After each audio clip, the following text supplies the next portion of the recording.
마가복음 4장 35절부터 41절의 말씀으로 폭풍 속에서도 고요함을 주소서라는 제목으로 하나님의 말씀을 선포합니다.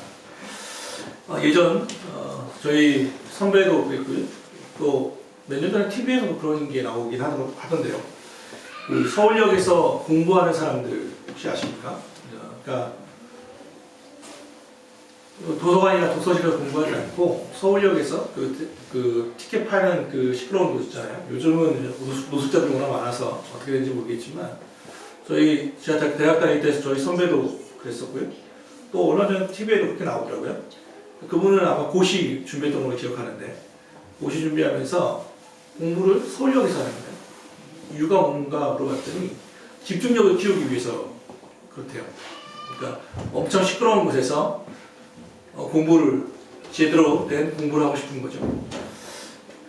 독서실에서 또는 도서관에서 조용한 곳에서 공부하는 것은 너무 당연하고 진짜로 내 집중력을 키우려면 시끄러운 곳에서 이거에 완전히 메모되어서 공부해야 한다는 거예요.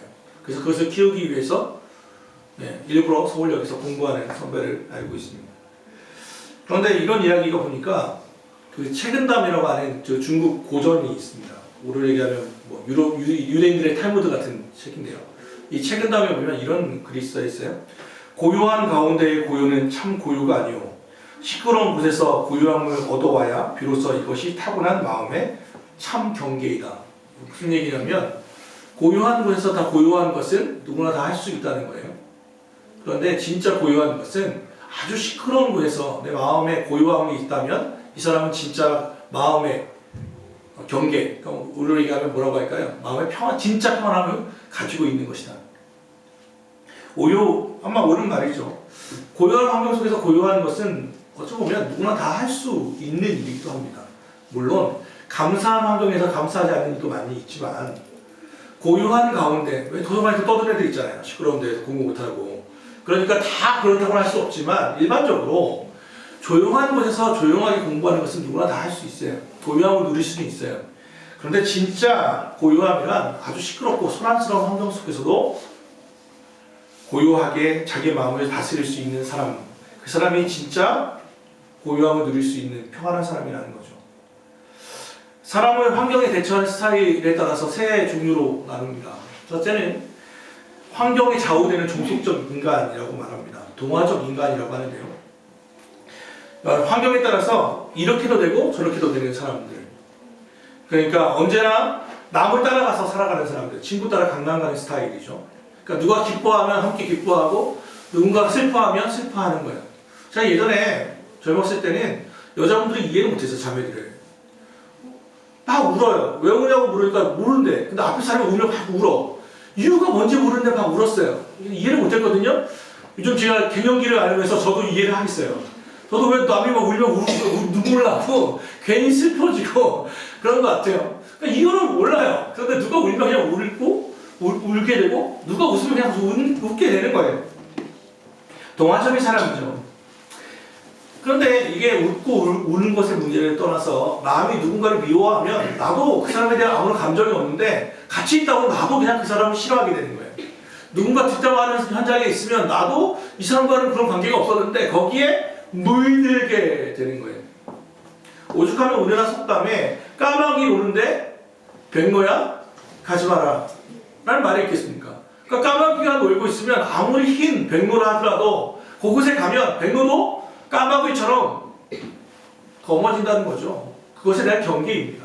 금묵자읍이라는 말도 마찬가지겠죠. 가장 어두운 것, 더러운 곳에 같이 가면 같이 묻게 되어 있는 이런 사람들을 동화적 인간이라고 말합니다. 환경에 따라서 울고 웃는 사람들이죠.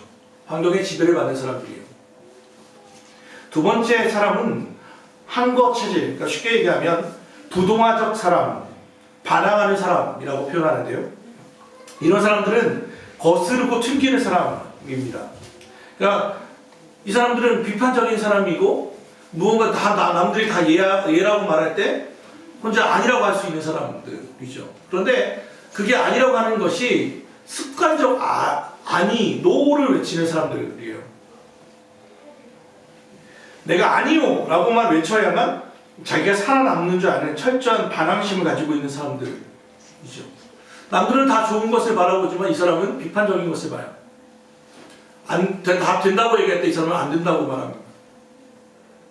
주변 사람을 되게 피곤하게 하죠. 힘을 빼게 합니다. 뭔가 뭐 하려고 할 때 이 사람들이 있으면 반대쪽으로 끌어버리니까 힘이 분산 안 되게 되는 거죠. 거기서 자기의 생존, 내가 있다는 것을, 자기의 주체의식을 느끼는 거예요. 왜 이런 일이 일어나냐면 이 사람들은 불신이 그것에 깔려 있어요. 믿지 못하는 거예요. 물론 어렸을 때부터 어떤 과정에서, 성장 과정에서 큰 상처를 입었는지는 모르지만 살아오면서 속고 배신하는 동안 이 불신, 남을 믿지 않는 것이 체질이 되어 있는 거죠. 그래서 이분들은 예, 그렇게 하겠습니다 보다는 아닙니다, 못합니다를 더 외치게 되는 겁니다. 죄송하지만 이것은 자기의 방어적인 행동이기도 하지만 어리석은 자의 체질일 뿐입니다. 진짜로 세 번째 사람은 우리가 지향해야 할 사람, 인간형이겠죠. 초월적 존재라고 말합니다. 초연한 사람들. 일이 잘 된다고 해서 교만하지 않고, 억울함을 당한다고 했을 때 비굴하지 않고, 야단스럽고 떠드는 자리에 가도 그 가운데서 조용하고 찾는 사람들. 요즘 흔히 말하는 자기 주체의식, 주인의식을 가지고 있는 사람들이죠. 환경을 지배를 받지 않고 환경을 뛰어넘는 사람들입니다. 이게 오늘 말씀을 보면 그 말씀을 잠깐 볼까요? 오늘 예수님의 능력이 세 가지로 놀랄 수 있습니다. 뭐냐면 큰 광풍이 불었어요. 여러분 혹시 메가톤이라고 하는 말 혹시 아십니까? 메가톤급 뭐 영화, 메가톤급 태풍 뭐 이런 얘기 하잖아요. 메가톤. 뭐 메가커피도 있고 메가박스도 있고. 그래서 이 메가라는 말이 사실은 헬라어에서 나온 말이거든요. 그러니까 빅보다 더 큰 그레이트보다 더 큰 것을 메가라고 하거든요. 근데 헬라어가 원어예요. 오늘 말씀을 보면 제가 웬만하면 설교 때 헬라어를 잘 말하지 않는 사람인데 원어를 얘기하지 않는데 오늘은 본문에 필요하기 때문에 이 메가라고 하는 단어가 세 번 쓰여요. 세 개가 쓰이거든요.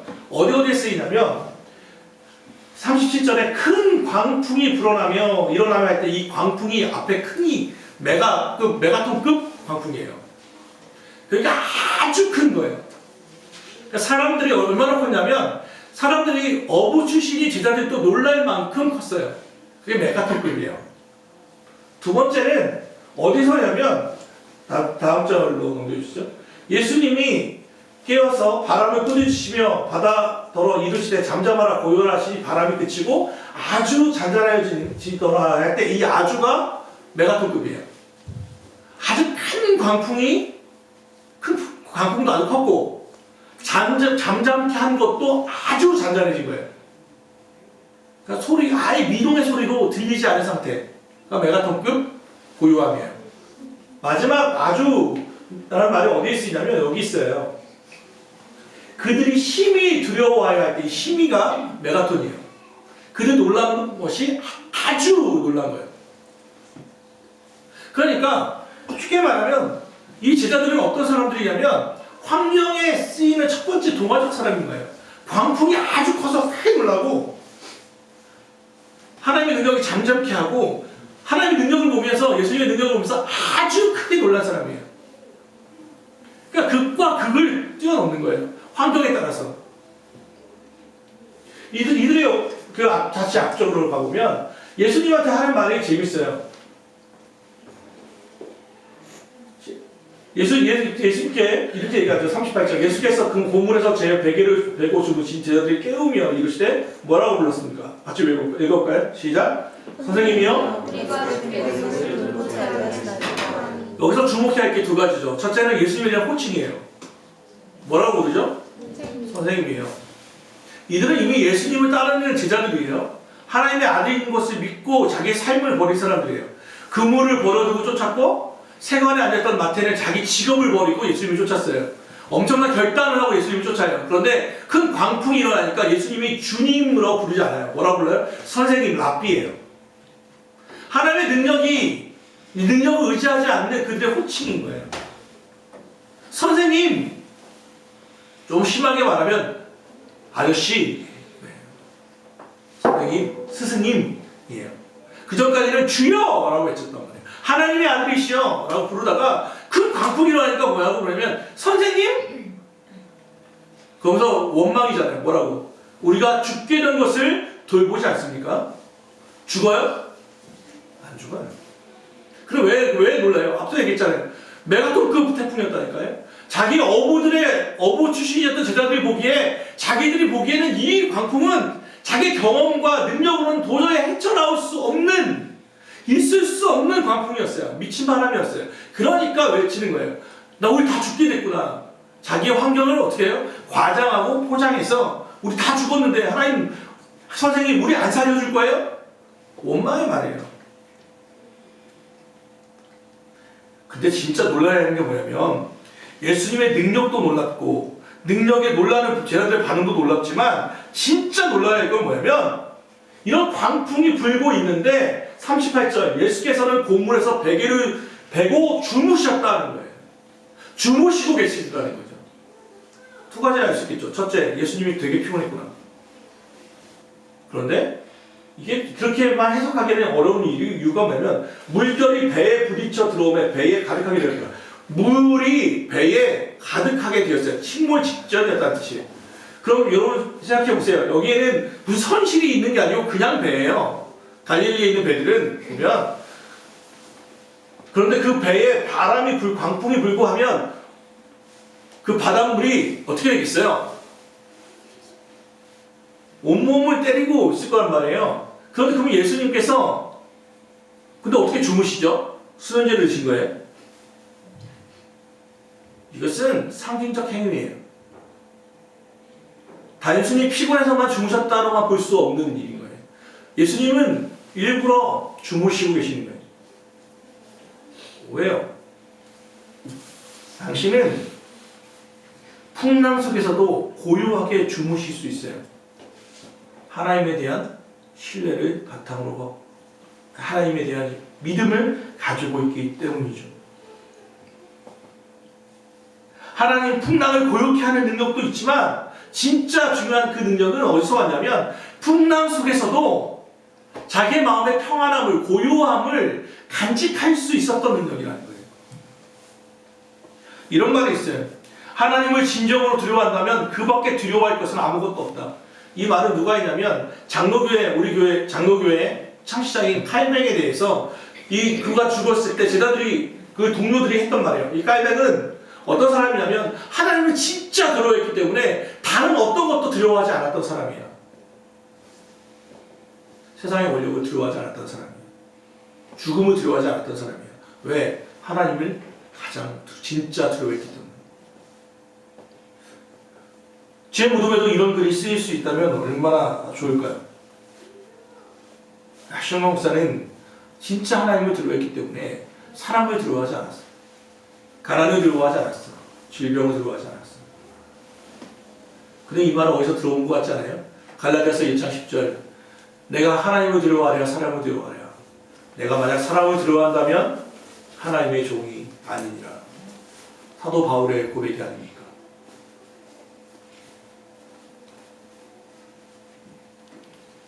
하나님을 진짜로 경외하는 사람은 무서울 게 없어요. 두려워할 것이 아무것도 없어요. 하나님의 능력에 깜짝깜짝 놀라면서 사는 사람들은 세상에 놀랄 게 별로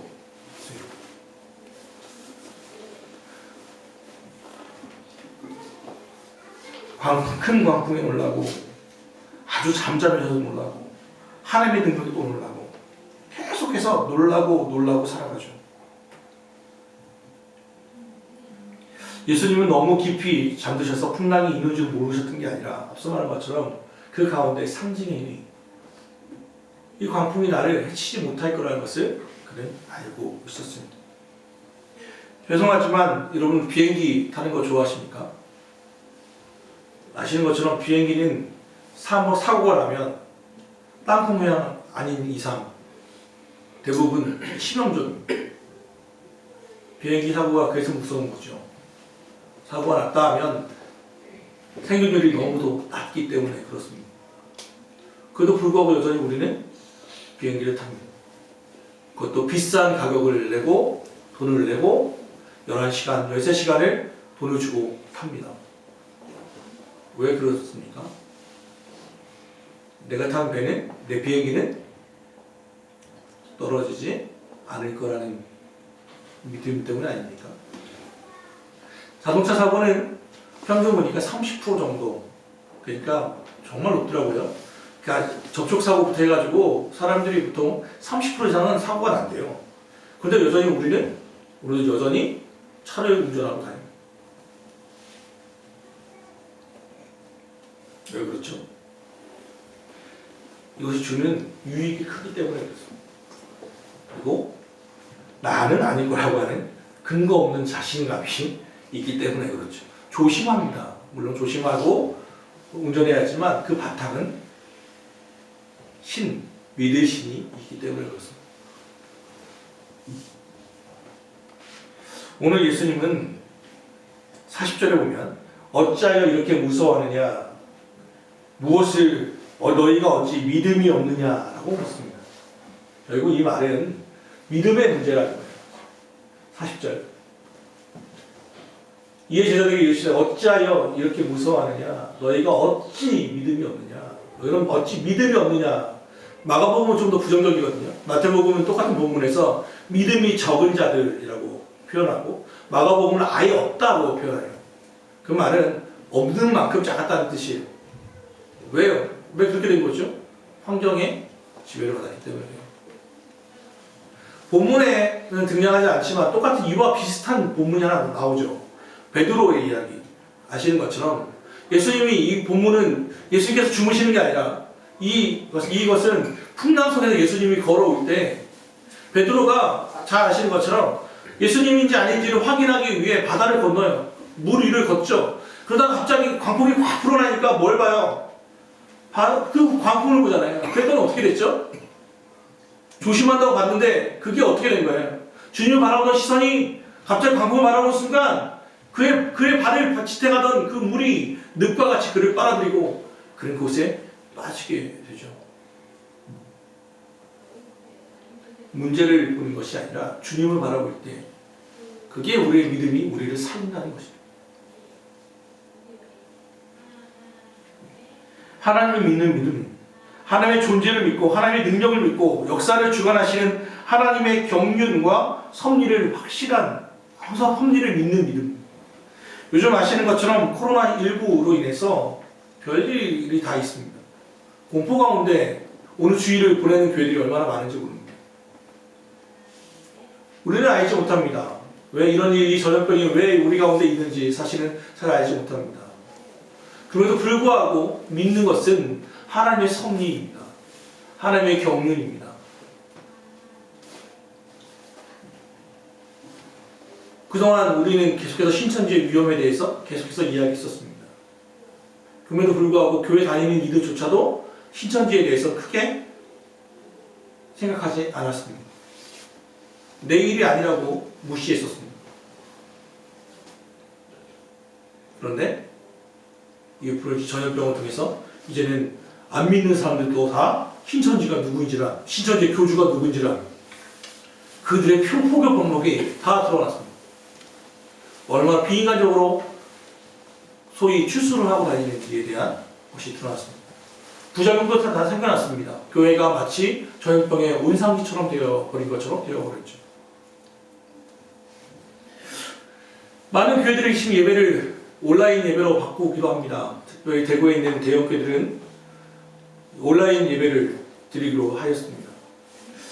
그리고 이 온라인 예배에 대한 논란들이 계속해서 우리 목회자들 중심으로도 있었습니다. 그런 생각을 하면서 그런 생각을 하게 됩니다. 온라인으로 예배를 드리든 아니든 그건 큰 상관이 없을 것 같습니다. 단 그것은 필요하겠죠. 뭐냐면 만약 여러분이 온라인 예배를 드린다고 할 때 여러분의 예배를 드리는 복장이 마치 오늘 예배 드릴 때 올 때에 이 모습으로 만약 예배를 드린다면, 그리고 이 성전에서 예배 드렸을 때에 드릴 수 있었던 그때의 그 감동을 다시 한번 성전을 빼앗긴 그 성전에서 예배드리지 못하는 그 처절함을 가지고 회개의 마음으로 온라인 예배를 드린다면 그 예배는 살아있을 것입니다. 그런데 아무런 준비된 마음도 없이 그냥 편안한 자세로 온라인 좋은 말씀 하나 듣고 클릭하고 설교 하나 듣고 나 오늘 예배 드렸다 손 떨고 마치 의무방어전을 치르는 것처럼 한다면 여러분은 온라인 예배를 드린지 모르지만 과연 하나님이 받으셨을 만한 예배인가? 쉽게 얘기한다면 오늘 이 저녁벽을 통해서 한국교회의 거품으로 수많은 사람들이 있었던 그 예배의 이론이 마치 체에 먼지를 떨어내는 것처럼 진짜 이래도 너희들 교회에 나올래? 이래도 하나님을 믿을래? 하는 마치 테스트와 같다는 생각을 하게 됩니다. 우리는 잠시 몰랐던 예배를 같이 모여서 드릴 수 있다는 것이 얼마나 귀한 선물이었는지를 우리는 새삼스럽게 느끼게 되죠. 작은 교회에서의 특권이 뭔지 아십니까? 우리 작은 교회 목사님과 문산에 있는 목사님과 통화하면서 새가족에 대한 대책이 뭐냐고 물어봤습니다. 우리 둘 다 얘기했습니다. 우리 교회는 새가족이 올 리가 없어. 걱정하지 마. 신천지들이 막 몰려온다는데 어떡할 거야? 신천지는 우리 교회로 오지 않아. 큰 교회로 가겠지. 왜냐하면 여긴 다 걸리거든. 새가족이라고 해봤자 다 걸리거든. 이러면서 농담만 진담만으로 이야기했습니다. 작은 교회의 특권이 뭡니까? 위치 추적이 간단하고 동선이 다 안다는 거예요. 어느 집사님은 오늘 어디쯤 가 있겠구나. 동선 추적이 다 가능해서 그러면서 그런 생각을 했어요. 만약 우리 교회에 감염자가 나타난다면 또는 확진자가 다녀갔다면 우리 교회가 스스로에게 물었습니다. 우리 교회가 만약 2주간 문을 닫는다면 3주 차에 우리 교회는 다시 열릴 수 있을까? 다시 열릴 수 있을까? 그때를 사모하고 있을까? 온라인에서 예배드리는 그 예배에 참여할 사람은 과연 몇이나 될까?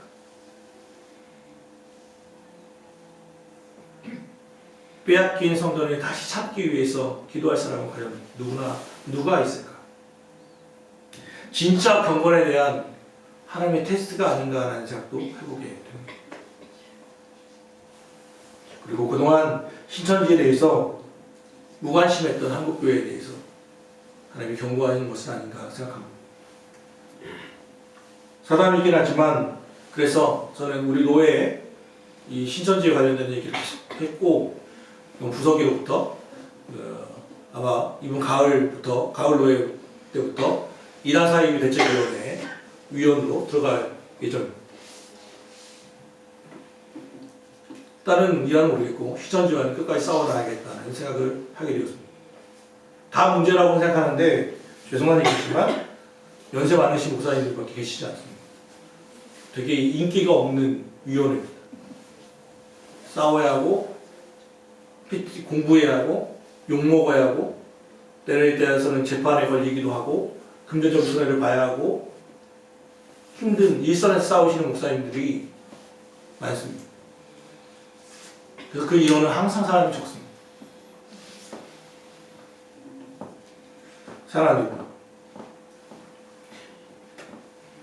이기영 목사님이라는 분이 계십니다. 지금 돌아가셨지만 박서희 목사님이 글을 보니까 당신이 그 인천에 있는 병원에 원목으로 있을 때 원목 담당이 이기영이라고 하는 목사님이시고 당신은 부목이었는데 그때 당시에 신문이 오는 거예요.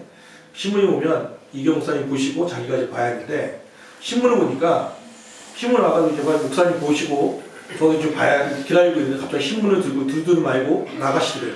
그래서 목사님 어디 가십니까? 저 신문 봐야 하는데 그랬더니 목사님이 그 앞에서 이렇게 펴주시더래요. 일면만 보여주시더래요. 큰 이게 일면이야 하고 가시더래요. 이거 뭐야 이게? 그랬더니 갔더니 어디 가시나 했더니 그 신문을 가지고 그 병원에 그 예배실에 가시더라는 거예요. 그 와서 신문을 쫙 펴고 이렇게 기도하시더랍니다. 주님, 신문 일면에 이런 글이 있습니다. 긍휼을 베풀어 주십시오. 사회면을 딱 펴시더니 거기에 있는 어려운 일에 대해서 하시더라는 거죠. 하나님, 이 아이를 누가 돌봅니까? 하나님 돌봐주십시오. 그는 신문을 마치 기도문처럼 사용하더랍니다. 그걸 보고 정말 충격을 받았다는 이야기를 봤습니다. 우리는 남의 이야기처럼 받아들이죠. 여러분 왜 이렇게 떠듭니까? 떠든다고 해서 무슨 문제가 해결이 됩니까? 톡방에서 단톡을 보낸다고 해서 무슨 문제가 해결됩니까? 아닙니다. 진짜 해결은 전능하신 주님에게 맡기는 것입니다. 지금 광풍과 같이 수많은 가짜뉴스들과 확인되지 않은 이야기들이 정보라는 이유로 계속해서 퍼져가고 있습니다. 앞서 말한 것처럼 두려워 너무 조심하는 것은 너무 좋습니다. 그러나 지나치게 두려워하지 마십시오. 고요함을 가지십시오. 오늘 예수께서 말씀하셨습니다. 예수께서 깨어 바람을 꾸짖으시며 이르시되 잠잠하라 고요하라 하시니 바람이 그치고 아주 잔잔해졌다고 말합니다. 여기서 바람을 꾸짖었다 할 때 이 꾸짖었다는 것은 귀신을 내쫓을 때에 썼던 단어와 똑같습니다. 귀신을 꾸짖고 쫓으셨고 광풍을 꾸짖으시며 잠잠케 했습니다. 이것은 이 광풍이 단순한 자연적 바람이 아니라는 것을 상징합니다. 마치 앞서 말한 것처럼 제자들의 믿음을 테스트했던 신비한 일이었다는 것을 나타내죠. 주님은 이것을 꾸짖으셨습니다. 그리고 명령하셨습니다. 잠잠하라, 고요하라. 이 가운데 바다도 바람도 예수님 창조주이신 이분의 말씀 앞에 잠잠하게 되었습니다. 우리는 여호와 라파 치유의 하나님을 믿습니다. 그분은 전염병을 고치실 분이라는 것을 믿습니다. 그리고 우리는 그것을 위해서 기도하고 있지 않습니까? 그렇다면 두려워하기보다 또 단순히 피하는 것보다 먼저 우리 안에 고요함이 있어야 하지 않습니까? 초기 기독교 교부였던 터툴리안이라고 하신 분이 계십니다. 그분이 이런 이야기를 했거든요. 교회는 배요, 세상은 경당하는 바다이다 라고 얘기했습니다. 교회는 배고 세상은 우리를 침몰시키려고 하는 바다다라고 얘기했거든요. 항해 중에 우리 배들은 많은 어려움을 겪고 있습니다. 그러나 절대로 침몰되지 않습니다. 하나님의 귀한 뜻이 있기 때문에 그렇습니다. 제가 제일 좋아하는 시가 하나 있습니다. 브레톤이라고 하는 지역의 어부들이 하는 기도며 시인데요. 왜 이걸 좋아하냐면 짧아서 그렇습니다. 그런데 그 기도가 짧습니다. 이렇게 기도합니다. 어부들의 기도입니다. 주님, 은총을 베푸십시오. 바다는 저렇게 넓고 제 배는 이렇게 작습니다. 주님, 은총을 베푸십시오. 바다는 저토록 넓은데 제 배는 이토록 작습니다. 그 큰 바다로 뛰어나가는, 그리고 하루를 벌어 하루를 살아야 하는 어부들의 이 짧은 기도를 여러분 아시겠습니까? 어부들의 심정을 봐주시오. 마지막으로 요한복음 16장 33절에 주님의 말씀을 들어봅시다. 이것을 너희에게 이름은 너희로 내 안에서 평안을 누리게 하려 합니다. 세상에서는 너희가 환난을 당하나 담대하라. 내가 세상을 이기었노라. 평안하십시오. 샬롬하십시오. 여러분의 삶 가운데 환경이 비록 광풍과 같이 몰아친다 할지라도 샬롬을 잊지 마십시오. 기도합시다. 하나님, 오늘 주의 말씀을 기억합니다. 미친 바람, 저 메가톤급 광풍이